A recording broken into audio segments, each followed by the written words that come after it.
পিঁপড়া।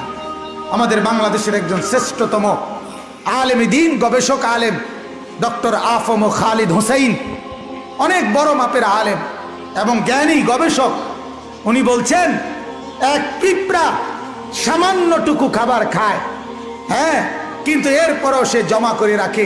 এক হাতি 250 কেজি খাবার প্রতিদিন খায়, একদিন 90 লিটার পানি প্রতিদিন খায়। উনি বলছেন কিন্তু কোনোদিন হাতি সে পরবর্তী বেলার খাবার কান্দে কইরা তার কাছে নিয়ে আসে না। সে এরপরে প্রতিদিন মাওলার উপরে তাওয়াক্কুল করে থাকে। রব্বুল আলামিন 250 কেজি খাবার প্রতিদিন তার কাছে পৌঁছায় দেয়। হযরত বলেন এক সাগরের তিমি এক লোকমায় যেই খাবার খায়, এক লোকমা 200 শক্ত সামর্থ্য জোয়ান যুবক গোস্ত ভাত খাইয়া একবারে যা খাবে